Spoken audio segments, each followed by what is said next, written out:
Chapter 3 of Book 2 of Prior Analytics. Chapter 3. The same in the middle figure. In the middle figure, it is altogether possible to infer truth from false premises, whether both are assumed wholly false, or one partly, or one true, but the other wholly false, whichever of them is placed false, or whether both are partly false, or one is simply true, but the other partly false, or one is wholly false, but the other partly true, and as well in universal as in particular syllogisms. For if A is with no B, but with every C, as animal is with no stone, but with every horse, if the propositions are placed contrariwise, and A is assumed present with every B, but with no C, from premises wholly false, the conclusion will be true.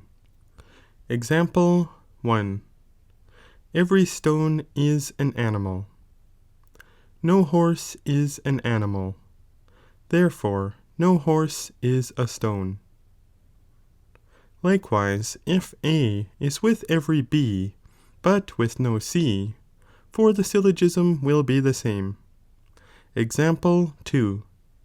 No horse is an animal. Every stone is an animal, therefore no stone is a horse.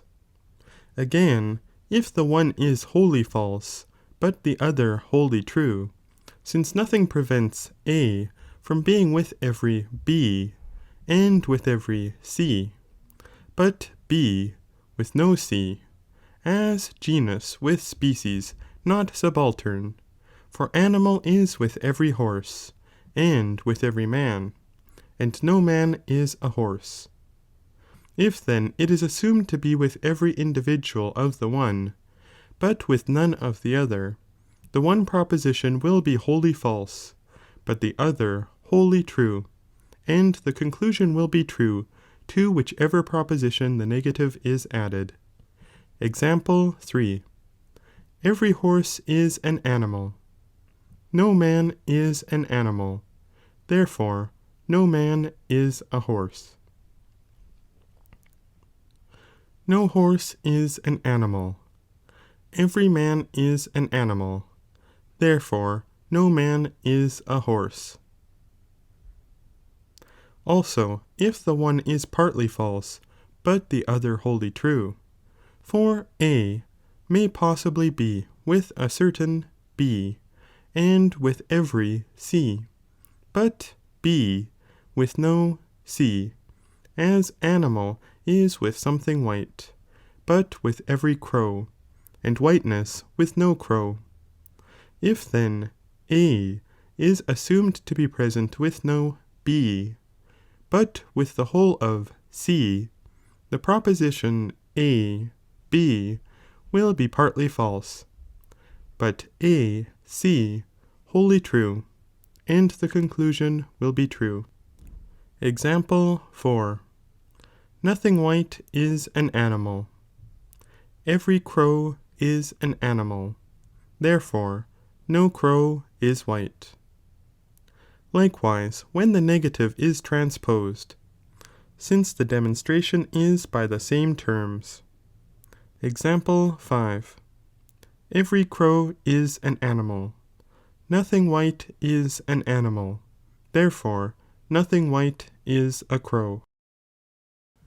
Also, if the affirmative premise is partly false, but the negative wholly true, for nothing prevents A being present with a certain B, but not present with the whole of C, and B being present with no C, as animal is with something white, but with no pitch, and whiteness with no pitch.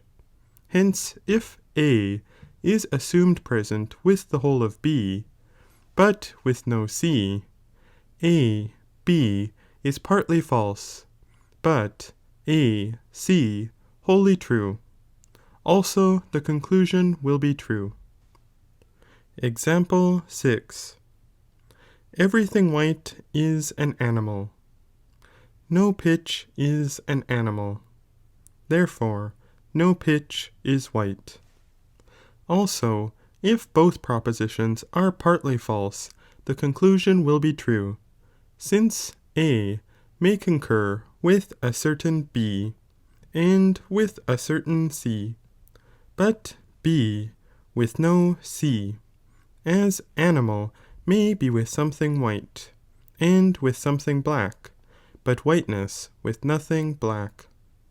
If then A is assumed present with every B, but with no C, both premises are partly false, but the conclusion will be true. Example 7. Everything white is an animal. Nothing black is an animal. Therefore, nothing black is white. Likewise, when the negative is transposed by the same terms. Example 8. Nothing white is an animal. Everything black is an animal. Therefore, nothing black is white. This is evident also as to particular syllogisms, since nothing hinders A from being with every B, but with a certain C, and B from not being with a certain C, as animal is with every man, and with something white, yet man may not concur with something white. If then A is assumed present with no B, but with a certain C, the universal premise will be wholly false, but the particular true, and the conclusion true. Example 9. No man is an animal. Something white is an animal. Therefore, something white is not a man. Likewise, if the proposition A, B is taken affirmative, for A may be with no B, and may not be with a certain C, and B not present with a certain C, thus animal is with nothing inanimate, but with something white, and the inanimate will not be present with something white animal. Therefore, something white is not inanimate. Also, if the universal be taken true, but the particular false, since nothing prevents A from being neither consequent to any B, nor to any C, and B from not being with a certain C, as animal is consequent to no number, and to nothing inanimate, and number is not consequent to a certain inanimate thing. If then A is assumed present with no B, but with a certain C, the conclusion will be true, also the universal proposition, but the particular will be false. Example 11. No number is an animal. Something inanimate is an animal. Therefore, something inanimate is not number. Likewise, if the universal proposition be taken affirmatively, since A may be with the whole of B, and with the whole of C, yet B not be consequent to a certain C, as genus to species and difference, for animal is consequent to every man, and to the whole of what is pedestrian, but man is not consequent to every pedestrian. Hence, if A is assumed present with the whole of B, but not with a certain C, the universal proposition will be true, but the particular false, and the conclusion true. Example 12. Every man is an animal. Something pedestrian is not an animal. Therefore, something pedestrian is not a man. Moreover, it is evident that from premises both false, there will be a true conclusion, if A happens to be present with the whole of B, and of C, but B to be not consequent to a certain C. For if A is assumed present with no B, but with a certain C, both propositions are false, but the conclusion will be true. In like manner, when the universal premise is affirmative, but the particular negative, since A may follow no B, but every C, and B may not be present with a certain C, as animal is consequent to no science, but to every man, but science to no man. If then A is assumed present with the whole of B, and not consequent to a certain C, the premises will be false, but the conclusion will be true. Example 13. Every science is an animal. A certain man is not an animal. Therefore, a certain man is not science. Chapter 4. Similar observations upon a true conclusion from false premises in the third figure. There will also be a conclusion from false premises in the last figure, as well when both are false, and either partly false, or one wholly true, but the other false, or when one is partly false, and the other wholly true, or vice versa. In fact, in as many ways as it is possible to change the propositions, for there is nothing to prevent either A or B being present with any C, but yet A may be with a certain B. Thus neither man nor pedestrian is consequent to anything inanimate, yet man consists with something pedestrian. If then A and B are assumed present with every C, the propositions indeed will be wholly false, but the conclusion true. Example 1. Everything inanimate is a man. Everything inanimate is pedestrian. Therefore, something pedestrian is a man. Likewise also, if one premise is negative, but the other affirmative, for B possibly is present with no C, but A with every C, and A may not be with a certain B.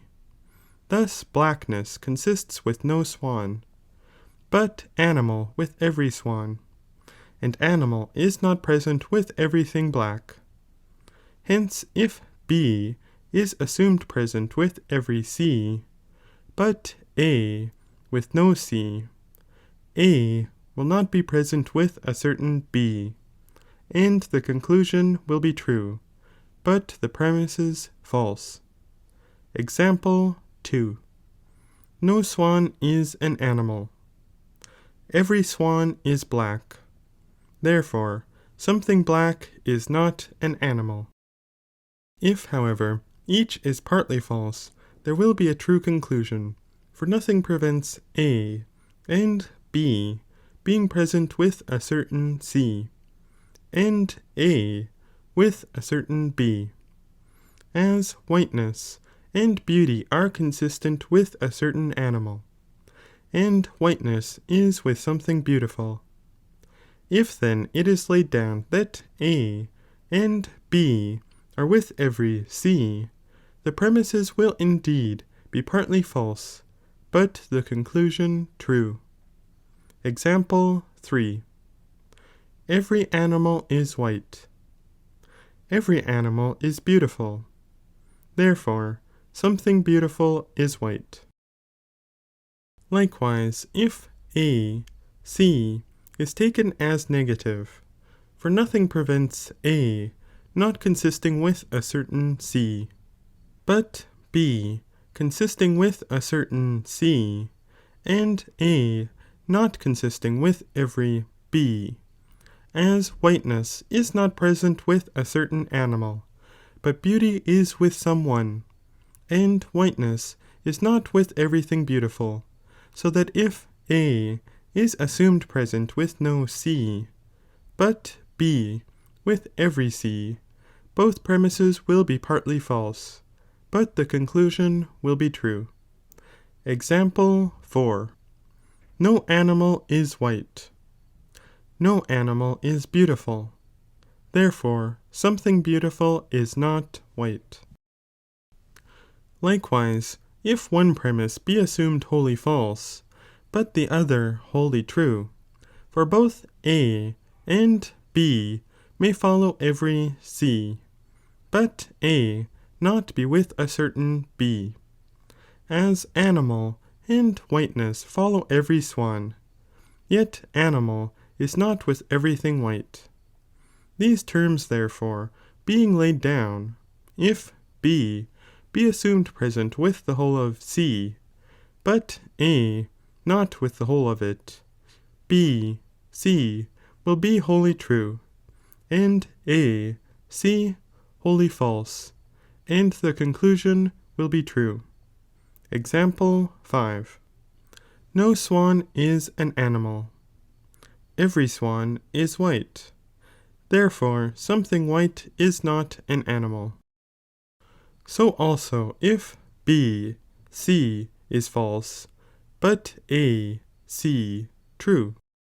For there are the same terms for demonstration, black, swan, inanimate. Example 6. No swan is black.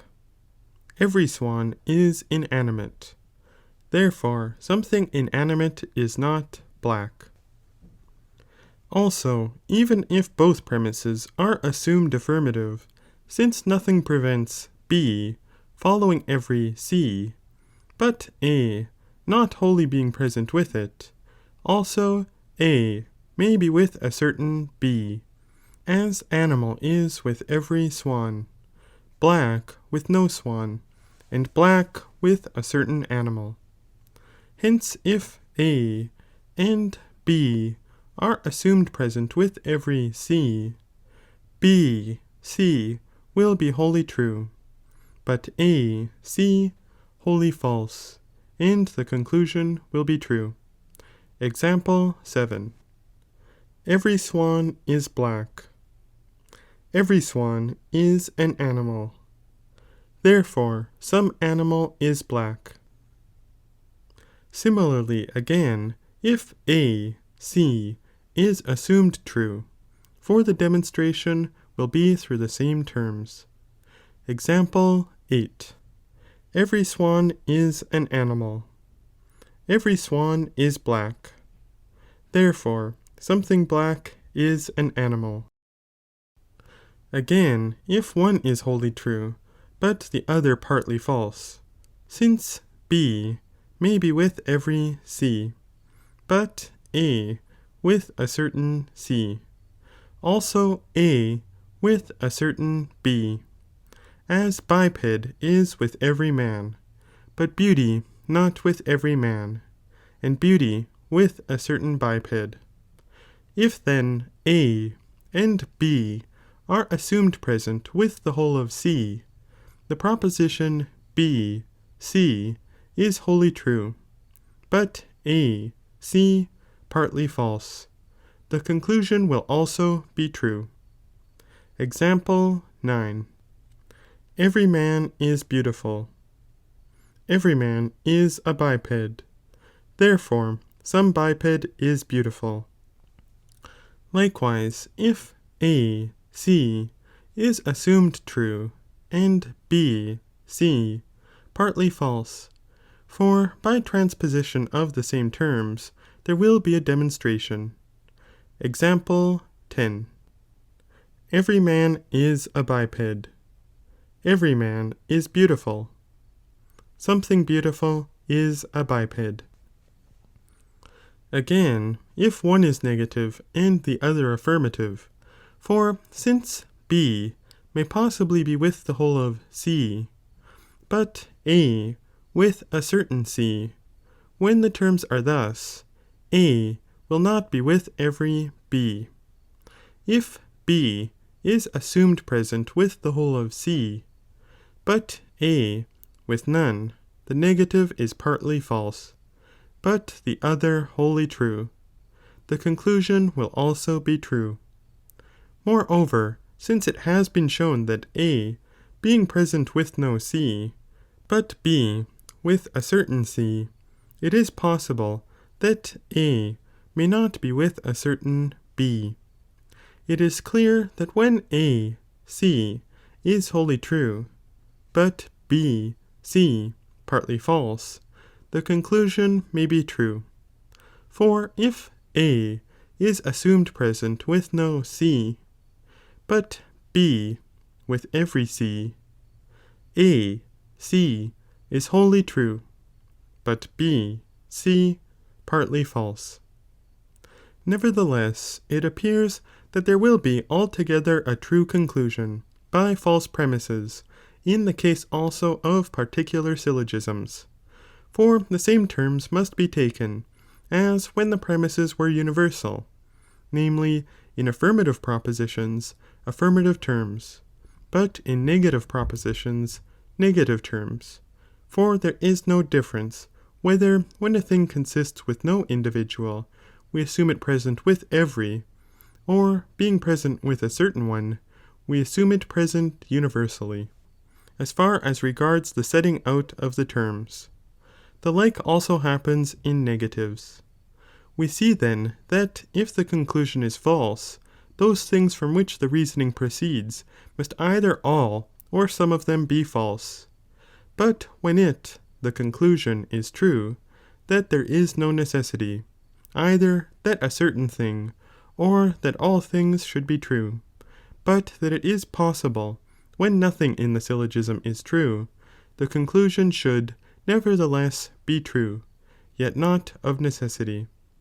The reason of this, however, is, that when two things so subsist with relation to each other, that the existence of the one necessarily follows from that of the other, if the one does not exist, neither will the other be, but if it exists, that it is not necessary that the other should be. If, however, the same thing exists, and does not exist, it is impossible that there should of necessity be the same consequent, I mean, as if A, being white, B should necessarily be great, and A not being white, that B is necessarily great. For when this thing, A, being white, it is necessary that this thing, B, should be great, but B, being great, C is not white. If A is white, it is necessary that C should not be white. Also, when there are two things, if one is, the other must necessarily be, but this not existing, it is necessary that A should not be. Thus B not being great, it is impossible that A should be white. But if when A is not white, it is necessary that B should be great, it will necessarily happen that B not being great, B itself is great, which is impossible.